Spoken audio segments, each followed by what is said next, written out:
नमस्कार. मी मोरे परिघा यशोधन क्लासमध्ये एक गायडन्स म्हणून आज इथं उपस्थित आहे. मी गेले 20 वर्ष मी टीचिंग क्षेत्रामध्ये आहे, म्हणजे खूप जवळून विद्यार्थी दशेला मी पाहिलेलं आहे. मी आज थोडासा खूप विचार करून आणि अभ्यास करून काही पालक आणि विद्यार्थी यांच्यामधल्या असणाऱ्या समस्या आणि त्या समस्या आपल्याला कशा सोडवता येतील याचा थोडासा आम्ही आढावा घेतला. कारण काय होतं, बऱ्याच वेळेस पालक आपल्या विद्यार्थ्यांसाठी खूप जागृत असतो, खर्चही करत असतो, लक्षही देत असतो, पण तरीही विद्यार्थी कुठंतरी कमी पडतोय. आणि त्यामुळं भरकटलेले हे जे जीवन आहे विद्यार्थी आणि पालक याच्यामधला थोडासा समन्वय साधण्यासाठी आम्ही प्रयत्न करतोय. सगळ्यात पहिला पॉइंट जो आहे किंवा पहिली समस्या जी आहे ते म्हणजे मोबाईलचा वापर. मोबाईलचा वापर आपण टाळू शकत नाही. विद्यार्थ्यांना मोबाईलला हात लावू नको असं म्हणू शकत नाही. आता AI आले, त्यामुळे विद्यार्थी मोबाईल बरोबर राहून तो त्याचा अतिवापर आणि चुकीचा वापर कसा टाळेल ही दखल आपण घेतली पाहिजे.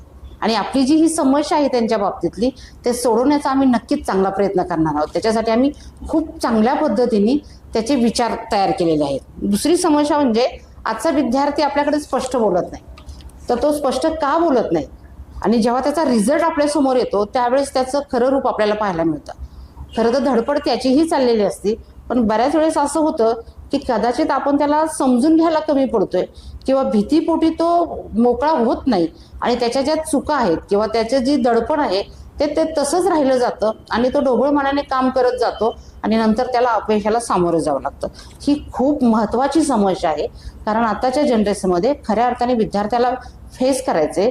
तर अशा वेळेस आपण पालक म्हणून त्याच्या बरोबर काय करणार आहोत किंवा काय करू शकतो आणि त्याच्यातून बाहेर कसं त्याला पाडू शकतो हे एक आपण चांगल्या पद्धतीने डिस्कस करणार आहोत. त्याच्यानंतर विद्यार्थ्याचा सगळ्यात महत्त्वाचा म्हणजे चुकीच्या गोष्टीमध्ये रस, परिणामांची त्याला जाण नाही. तो जे करतोय, जे वावरतोय, उदाहरणार्थ खोटं बोलणं असेल किंवा चुकीच्या पद्धतीने अभ्यास करणं असेल, पालकांपासून बऱ्याच गोष्टी लपवून ठेवणं असेल, ह्या ज्या सगळ्या चुकीच्या गोष्टी आहेत त्याच्या परिणाम काय होणार आहेत याची त्याला जाण नाही.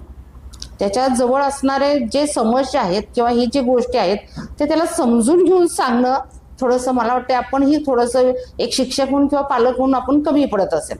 याचा एक आम्ही खूप चांगल्या सूक्ष्म पद्धतीने आढावा घेतलाय आणि त्याचे काही पॉईंट्स आम्ही काढलेत की जेणेकरून आपण विद्यार्थ्याला त्या प्रवाहापासून लांब ठेवणार आहोत.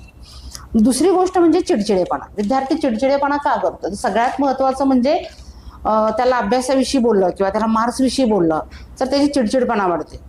आपण ज्याला बोलत असताना ज्यावेळेस आपण कंपॅरिझन करतो किंवा कुठल्या तरी मुलाशी त्याची तुलना करतो, अगोदरच अगदी जन्मलेल्या बाळाची सुद्धा धडपड चालू असते की मला चालायचे, मला बोलायचे, मला काहीतरी करायचे. पण निसर्गाने त्याला एक नियम दिलेला आहे, त्या नियमाप्रमाणे तो जात असतो. तशाच पद्धतीने आजचा विद्यार्थी सुद्धा धडपडतोय की मला काहीतरी करायचंय, पण ते त्याचं सक्सेस होत नाही. आणि ते सक्सेस का होत नाही म्हणजे आपली भूमिका तिथं काय असली पाहिजे, आपण त्याला रागवणं योग्य आहे का, त्याचं नक्की काय चाललंय की तो अभ्यासात का कमी पडतोय हे समजून घेणं महत्वाचं आहे. तिथं थोडंसं कदाचित आपण कमी पडत असेल त्याचंही आम्ही खूप चांगल्या पद्धतीने सोल्युशन काढलेलं आहे, त्याचे तुम्हाला योग्य वेळी गायडन्स मिळेल. त्याच्यानंतर न बोलणं. विद्यार्थी बोलत नाही, आजचा विद्यार्थी बोलत नाही. झालं का, हो, यस, नो एवढंच तो बोलतोय. कदाचित तो घाबरत असेल. आपण जी आतापर्यंत केलेली तुलना किंवा आपण त्याच्याकडून आवाज तो ठेवलेली अपेक्षा, त्या अपेक्षा पूर्ण करू शकत नाही या दडपणाखाली तो अबोल राहतोय. काही गोष्टी तो आतमध्ये दाबून ठेवते आणि याचा स्फोट म्हणजे त्याचा महत्त्वाच्या वर्षाचा येणारा रिझल्ट असतो, तिथं त्याला 100% अपयश आलेलं असतं. ह्या सगळे पॉईंट्स जे आहेत या पॉईंट्समध्ये आपल्याला खऱ्या अर्थाने सोल्युशन काढायचं आहे. आपल्याला रागवणं, चिडणं या गोष्टी बाजूला सारून काही झालं तरी विद्यार्थी योग्य प्रवाहात येणं हे महत्वाचं आहे. पाल्य योग्य प्रवाहात येणं ही पालकांची भूमिका आहे आणि त्याच्यासाठी पालक धडपडते, खूप प्रयत्न करते. आता एक टीचर म्हणून काम करणं आणि एक पालक म्हणून काम करणं खरं पाहिलं तर खूप तफावत आहे. कारण खऱ्या अर्थाने पाल्याला पालकांसमोर प्रेम पाहिजे असतं, विश्वास पाहिजे असतो आणि तो कुठंतरी आपण एक शिक्षकाची भूमिका बजावत असतो.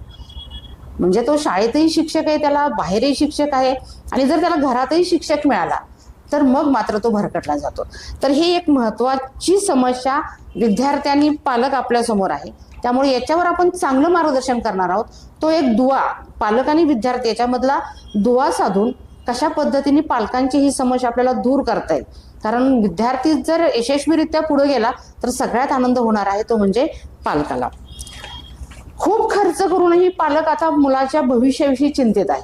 अगदी पॉईंटच्या मार्क्सनुसार त्याचं ऍडमिशन फुकलं जात आहे आणि मग त्या दिशेनेच आपण जातोय. सगळ्यात महत्वाचं की तो एक स्वतंत्र माणूस आहे, त्याला एक स्वतःचं अस्तित्व आहे, मन आहे, भावना आहे आणि त्याचं टार्गेट ठरलेलं असतं. हे कदाचित आपण कुठंतरी विसरतोय आणि आपली जी अपेक्षा आहे ती जर आपण त्याच्यावर लादत तर नाही ना, हा एक थोडासा विचार केला पाहिजे. कारण आपलं जे आवडती गोष्ट आहे ते सोडून दुसरं करणं याच्यामध्ये विद्यार्थ्याला थोडासा रस नसतो. पण या सगळ्या गोष्टीचा लहानपणापासून त्याच्या मनावरती झालेला परिणाम असतो आणि तो धडपडत असतो, करायला जातो, पण ते सक्सेस होत नाही. याच्यासाठी आम्ही खूप चांगल्या पद्धतीने खूप अभ्यास करून काही मुद्दे काढलेले आहेत की जेणेकरून पालक आणि विद्यार्थी हे दोघांचंही स्वप्न साकार होऊ शकतं. आणि सगळ्यात महत्वाचा मुद्दा म्हणजे आजकाल आपण खूप बातम्यामधून वाचतो, ऐकतो, इव्हन पाहतोय खूप वेळा आपण काही घातक गोष्टी आहेत त्या न्यूजवरती पाहत होतो, पण ऐकत होतो, पण आता आपण पाहतोय. म्हणजे हे जे सगळं फॅड आहे ते आपल्या घराशेजारी येऊन थांबले. प्रत्येकाला ही भेडसावणारी सगळ्यात मोठी समस्या आहे तो म्हणजे विद्यार्थी भरकट गेलेला आहे आणि या घातक गोष्टीमध्ये आपला मुलगा तर अडकला जाणार नाही ना, याची भीती सगळ्यात जास्त पालकाला आहे. मग व्हायला काय लागले की त्या पाल्याला समजून घेत असताना आपण त्याच्या पुढं लाचारासारखं वागायला सुरुवात केली की माझा मुलगा कुठं बाहेर तर भरकटणार नाही ना, किंवा हातातून तर जाणार नाही ना. म्हणजे अभ्यासाचं बर्डन तर बाजूला राहिलंच, ते तर आहेच, पालकावर पण आहे, विद्यार्थ्यावर पण आहे, पण तो आपण आता चुकीच्या पद्धतीने त्याला सांभाळायला लावलं. आपण ही संकल्पना किंवा ही कल्पनाच बंद केली पाहिजे की तो जी घटना आहे तो आणि माझा मुलगा सारखा आहे, ही सोडून देऊन जर आपण त्याला अंतर्मनातून पारखलं, त्याच्यावर विश्वास ठेवला आणि त्याला बोलता गेला तर निश्चितच खेळीमेळीच्या वातावरणामध्ये तुमचा पाल्य हा पुढे जाणार आहे. त्यासाठी आम्ही खूप चांगल्या पद्धतीने आमच्याकडे प्लॅन आणि प्रयत्न तयार ठेवलेले आहे. त्याच्यानंतर जबाबदारी हा फार महत्वाचा मुद्दा आहे, खूप महत्वाचा आहे. सगळे पालक हे जबाबदारी घेत असतात, पण जबाबदारी घेणं म्हणजे काय हे समजणं सुद्धा तितकंच गरजेचं आहे. जबाबदारीचं आता मी कित्येक ठिकाणी बघते की अजूनही मुलीकडे त्याच दृष्टीकोनं पाहिलं जातं की तिला भांडी घासता आली पाहिजेत किंवा तिला स्वयंपाक करता आला पाहिजे, मुलाला त्याच्या जबाबदारी हँडल करता आल्या पाहिजेत. या सगळ्या गोष्टींचं ओझं घेऊन पालक फिरतोय. म्हणजे आपल्याला घडवायचं आहे काय, नक्की जबाबदारी आपण कुठली हँडल करतोय, त्याला योग्य प्रवाहात आणल्यानंतर तुम्ही त्याला अभ्यास करा म्हणून सुद्धा सांगायची गरज भासणार नाही किंवा तुझ्या जबाबदाऱ्या घे हे सांगायची गरज सुद्धा भासणार नाही. पण हे सगळ्याचे सोल्युशन तुम्ही समजून घेणं एक वार फार महत्वाचं आहे. कुठंतरी जसं आपल्याला वाटतं की विद्यार्थ्यांनी त्याची चूक मान्य केली पाहिजे, तर कारण आम्ही जे करतोय ते तुझ्यासाठी करतोय, तसंच आपण पालक म्हणून सुद्धा आपली चूक काय आहे हे जर समजून नाही गेलं तर भयानक समस्याला आपल्याला सामोरं जावं लागू शकतं. वेळ ही थांबत नाही, प्रत्येक वर्ष हे निघत असतं, जात असतं आणि जर आपण शेवटच्या पॉइंटला काहीतरी करायला गेलो की ती परिस्थिती बिघडत असते. त्यामुळे चला आत्ताच आपण जी परिस्थिती आहे, आपला पाल्य ज्या वर्गामध्ये आहे तिथून पुढे आपण सुरुवात जरी केली तर खूप गोष्टी तुमच्यासाठी आणि विद्यार्थ्यांसाठी सोप्या होणार आहेत. तो यशाच्या शिखरापर्यंत निश्चित जाणार आहे. तुमच्या मनामध्ये या ज्या सगळ्या समस्या मी 5-6 समस्या सांगितल्या, याच्यामध्ये जवळजवळ हजारो समस्या लपलेल्या आहेत. एका चुकीतून विद्यार्थी अजून कुठं चाललाय हे आपण ओळखूही शकत नाही. त्यामुळं थोडंसं आपल्या असणाऱ्या समस्या, आपण जी पडणारी कमी भूमिका आहे आणि विद्यार्थ्याच्या असणाऱ्या समस्या आणि तो जो भरकटलाय किंवा त्याला काही गोष्टींचं ज्ञानच नाहीये ते त्याला समजून सांगूया, आपण थोड्या गोष्टी समजून घेऊया आणि या सगळ्याचा आढावा म्हणून आम्ही खूप अथक परिश्रम करून सगळ्या पॉईंटची उकल घेऊन ह्याच्यावरती सोल्युशन तयार केलेले. तर निश्चित आपल्या यशोधनमध्ये आपल्याला याचं व्यवस्थित सोल्युशन मिळेल. तुमच्या ज्या पण असणाऱ्या समस्या आहेत, कारण ह्या ज्या पॉईंट्स आहेत किंवा या ज्या गोष्टी आहेत त्या मी असंच बोलत नाही, तर खूप वर्षांच्या अनुभवातून काढलेला हा निष्कर्ष आहे.